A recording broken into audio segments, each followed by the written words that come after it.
नमस्कार दोस्तों, 22 अक्टूबर साल 2008 इंडिया के द्वारा चंद्रयान मिशन लॉन्च किया जाता है। चांद पर पहुंच करके ये स्पेसक्राफ्ट कुछ ऐसी चीज की खोज करता है जिसको लेकर दुनिया भर में हेडलाइंस बन जाती है।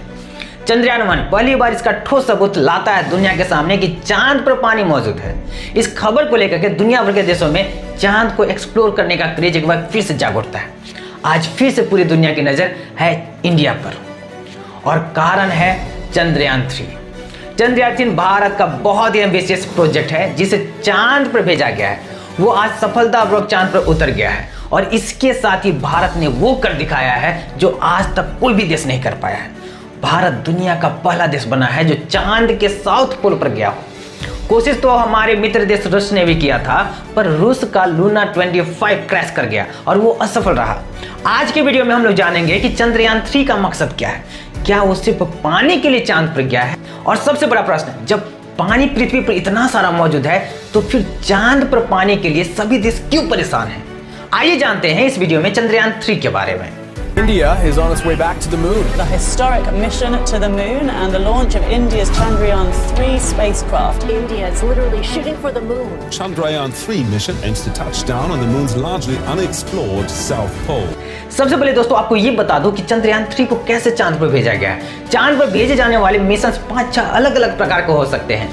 1950 के दौर में जब पहली बार इंसानों ने चांद पर मिशन को भेजना शुरू किए, तब से लेकर के आज तक टेक्नोलॉजी में जैसे जैसे इंप्रूव हुई है, इन मिशन की कॉम्प्लेक्सिटी भी उतनी ही बढ़ती गई है।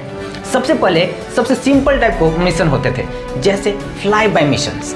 इसमें एक स्पेसक्राफ्ट को भेजा जाता है स्पेस में जो चांद के पास से गुजर जाता है, यानी कि चांद के चारों ओर गोल गोल चक्कर नहीं लगाता है, बल्कि चांद के पास से उड़ करके बगल से निकल जाएगा। सबसे पहला successful fly bye mission USSR यानी कि रशिया के द्वारा लॉन्च किया गया था। जनवरी 1959 में जब अपना स्पेसक्राफ्ट लूना 1 चांद के बगल से गुजरा था, इसके 2 महीना बाद अमेरिका ने अपना पहला successful fly bye mission launch किया मार्च 1959 में। इसका मकसद था दूर से ही चांद को स्टडी करना।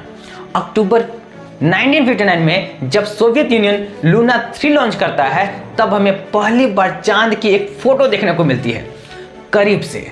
स्क्रीन पर देख सकते हैं आप, ये पहली फोटो चांद के दूसरी साइड से ली गई थी, यानी कि जो चांद का डार्क साइड है जो हमें कभी नहीं दिखाई देता है, उसका इसने फोटो लिया था। और अगली कैटेगरी है मिशन की है, उन्हें ऑर्बिटर मिशन कहा जाता है। इसमें स्पेसक्राफ्ट चांद के पास आकर के चांद के ऑर्बिट में गोल गोल चक्कर लगाते रहते हैं, जिसे लूनर ऑर्बिट कहा जाता है। और यहाँ से ये चांद के सरफेस और एटमॉस्फेयर की स्टडी करते हैं। आज तक 40 से ज्यादा ऑर्बिटर मिशन सक्सेसफुल हो चुके हैं। सबसे पहला सक्सेसफुल ऑर्बिटर मिशन किया गया था एक बार फिर से यूएसएसआर के द्वारा 1966 में। इसके बाद आती है अगली कैटेगरी इंपैक्ट मिशन। ये मिशन ऑर्बिटर मिशन का ही नेक्स्ट लेवल होते हैं। यहाँ पर मेन स्पेसक्राफ्ट चांद के ऑर्बिट करते रहता है, लेकिन वो स्पेसक्राफ्ट से एक हिस्सा डिटैच होकर के चांद पर जाकर के क्रैश लैंडिंग करता है, क्योंकि क्रैश लैंडिंग के वक्त यह मून से इंपैक्ट करता है। इस टाइप के मिशन को कहा जाता है इंपैक्ट मिशन। अब आप पूछोगे कि क्रैश लैंडिंग कराने का क्या तुक बनता है? इसका जवाब बड़ा सिंपल है दोस्तों। क्रैश लैंडिंग करने के बाद ही हमें यह जानकारी मिला था कि मून पर पानी है। चंद्रयान-1 याद कीजिए, हमारा एक इंपैक्ट मिशन था जो हिस्सा स्पेसक्राफ्ट से अलग होकर के चांद पर जाकर के क्रैश लैंडिंग करता है। उसे मून पर इंपैक्ट प्रोब कहा जाता है और इसी से हमें यह पता चला था कि चांद पर पानी है। और इसी को प्रूव करने के लिए आज चंद्रयान-3 को भेजा गया। क्या आपको पता है दोस्तों, जिस स्थान पर इंपैक्ट हुआ था, मतलब चांद पर जहां पर यह टकराया था, उस पॉइंट ऑफ इंपैक्ट का नाम दिया गया है जवाहर पॉइंट। अब चौथी कैटेगरी का बात करते हैं मून मिशन की। लैंडर मिशन है। यहाँ पर स्पेसक्राफ्ट का एक हिस्सा जो चांद पर भेजा जाता है सॉफ्ट लैंडिंग करने के लिए, क्रैश नहीं करना है, आराम से उसको उतारना होता है ताकि चांद पर सॉफ्ट लैंडिंग कर सके। ये करना बहुत ही कॉम्प्लिकेटेड होता है दोस्तों। जब अमेरिका और यूएसएसआर ने सॉफ्ट लैंडिंग करने के लिए पहले 15 अटेम्प्ट्स में वे फेल रहे थे, तब जाकर 1966 में पहला सक्सेसफुल अटेम्प्ट किया था। एक बार फिर से यूएसएसआर के द्वारा इनके दुनिया की पहली सक्सेसफुल सॉफ्ट लैंडिंग की थी। इसी स्पेसक्राफ्ट ने पहली फोटो खींची थी चांद की सरफेस की। ये फोटो कुछ ऐसे दिखती थी दोस्तों। अब आप ये चाहते हैं कि चांद के ऊपर जाकर के मूव करें, तो इस प्रॉब्लम को सॉल्व करने के लिए अलग कैटेगरी आती है दोस्तों। मून मिशन की है जो छोटे से रोबोट्स होते हैं जिनमें पहिए लगे हुए होते हैं ताकि ये लैंडर से बाहर निकल करके चांद के सतह पर मूव कर पाए। रोवर की मदद से डायरेक्ट कांटेक्ट बनाया जाता है चांद के सतह पर। पहला सक्सेसफुल रोवर चांद पर भेजा गया था नवंबर 1970 में। और गेस कर सकते हैं कौन सा वो देश था। एक बार फिर से यूएसएसआर बाजी यहां पर मारता है और उसने पहली बार रोवर को वहां पर लैंड कराया था। इसके बाद आखिरी कैटेगरी होती है ह्यूमन मिशन। ह्यूमन मिशन जहां पर इंसानों को लैंडर में बिठा करके चांद पर उतारा जाता है और रोवर की जगह पर इंसान अपने पैरों के इस्तेमाल करके चांद की जमीन पर कदम रखते हैं। ये एक ऐसी चीज थी जिसमें अमेरिका ने बाजी मारी थी। पहली बार अमेरिका ने यूएसएसआर को पीछे छोड़ करके 1906 में चांद पर कदम रखा था। आज तक सिर्फ ऐसे 12 ही लोग हुए हैं जो चांद के जमीन पर अपना कदम रखा है। ये सारे लोग नासा के थे। सबसे पहला व्यक्ति जो चांद पर गए थे वो है नील आर्मस्ट्रॉन्ग। चंद्रयान 2 मिशन यहाँ पर एक रोवर मिशन के तौर पर प्लान किया गया था। दोस्तों अगर वो मिशन सक्सेसफुल हो जाता तो विक्रम लैंडर को चांद पर सॉफ्ट लैंडिंग करनी थी और उसके अंदर प्रज्ञान नाम का एक रोवर होता है चांद पर उतरता। लेकिन अनफॉर्चुनेटली ऐसा नहीं हुआ। चंद्रयान 2 जब चांद पर उतर रहा था तो 400 मीटर ही ऊपर ही क्रैश कर जाता है। अब चंद्रयान 3 की बात करी जाए तो उसे लॉन्च ही किया गया है उसी ऑब्जेक्टिव को पूरा करने के लिए जो ऑब्जेक्टिव को पूरा नहीं कर पाया था चंद्रयान 2। गलती होने की गुंजाइश बहुत ही कम रखने के लिए काफी सारी मॉडिफिकेशन किया गया है। तो आइए जानते हैं चंद्रयान 3 में ऐसा क्या क्या बदलाव किया गया है जो एक सफल मिशन हो पाया है। तो उसका लैंडिंग एरिया बहुत ही बड़ा कर दिया गया है। यहाँ पर चंद्रयान 2 की अपेक्षा जो कि 500 to 500 मीटर था, इस बार चंद्रयान 3 में 4 किलोमीटर इंटू 2.4 किलोमीटर एरिया रखा गया है। यानी कि 4 इंटू 2.4 किलोमीटर के अंतर में वो कहीं भी लैंड कर सकता है। पिछली बार की अपेक्षा ये 40 गुना बड़ा एरिया है। दूसरा, चंद्रयान 3 में मौजूद है विक्रम लैंडर जो इस बार ज्यादा फ्यूल दिया गया है ताकि वो ज्यादा देर तक हवा में रह पाए। तीसरा, सॉफ्टवेयर अपग्रेड किए गए हैं ताकि विक्रम ज्यादा तेजी से घूम पाए अगर जरूरत पड़े तो। और चौथा, इस बार विक्रम को सिर्फ फोटोज पर डिपेंड नहीं होना पड़ेगा लैंडिंग करने के लिए। चंद्रयान 2 का जो मिशन था उसे आधा सक्सेस बताया जाता है। आधा सक्सेस इसलिए क्योंकि चंद्रयान 2 में जो भेजा गया ऑर्बिटर था, यानी कि जो चांद के चारों ओर जो गोल घूमता है वो ऑर्बिटर था, वो अभी भी काम कर रहा है। उन्हें इस नए विक्रम में फीड किया गया है ताकि इसकी लैंडिंग की जगह सही से डिसाइड करी जा सके। विक्रम लैंडर का जो डिजाइन है चंद्रयान 3 का लगभग सेम है चंद्रयान 2 की अपेक्षा, लेकिन थोड़ा बहुत मॉडिफिकेशन करी गई है। जैसे कि इसके जो पैर है वो ज्यादा मजबूत बनाए गए हैं और ज्यादा सोलर सेल्स लगाए गए हैं इस पर।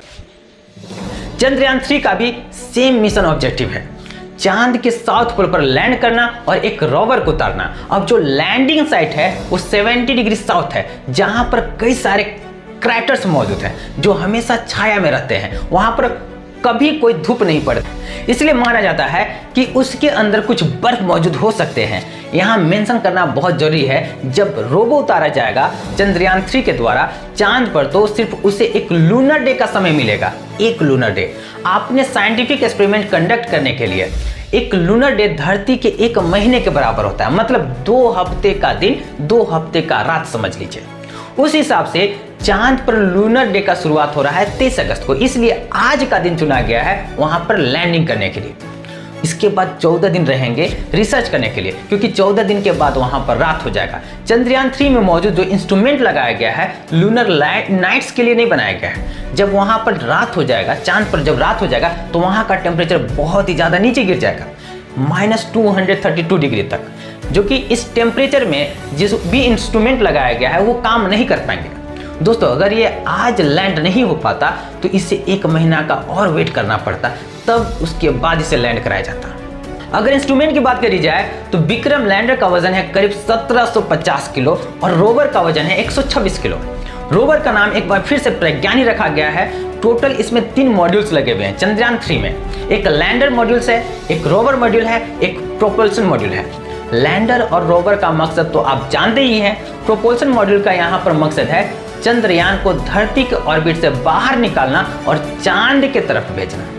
रोवर पहले चांद के ऑर्बिट में आएंगे और जब ये 100 किलोमीटर के रेडियस में आ जाएंगे तब उन्हें लैंडिंग के लिए उतारा जाएगा।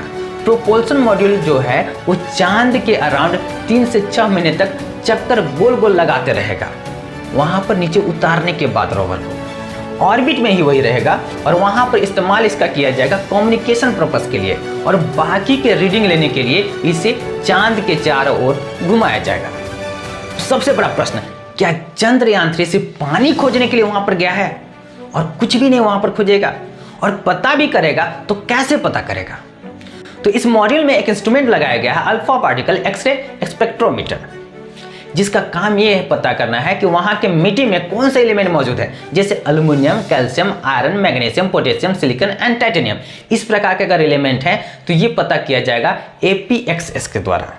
दूसरा इंस्ट्रूमेंट इसमें लगा हुआ है laser induced breakdown spectroscope LIBS, जिसका काम वहाँ के मिट्टी में केमिकल और मिनरल का क्या कंपोजिशन है ये पता करना और वहाँ का टेम्परेचर पता करने के लिए थर्मल प्रॉपर्टीज के लिए लगाया गया है cast Chandra's surface thermophysical experiment. अगला है दोस्तों रंभा लैंगम्योर प्रोब, जो वहाँ पर मौजूद प्लाज्मा मतलब आयंस इलेक्ट्रॉन की जानकारी देगा। आने वाले समय में अमेरिका का भी प्लान बहुत बड़ा है दोस्तों। नवंबर 2024 में जब वो इंसान को मून का ऑर्बिट करने के लिए भेजा जाएगा।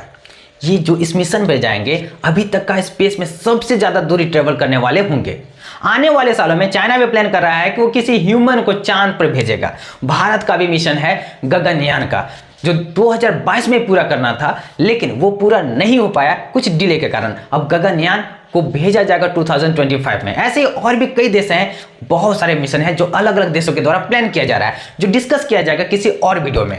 अगर आपको जानकारी अच्छी लगी हो तो वीडियो को लाइक जरूर कीजिएगा, चैनल को सब्सक्राइब जरूर कीजिएगा। मिलते हैं अगले वीडियो में, तब तक के लिए जय हिंद।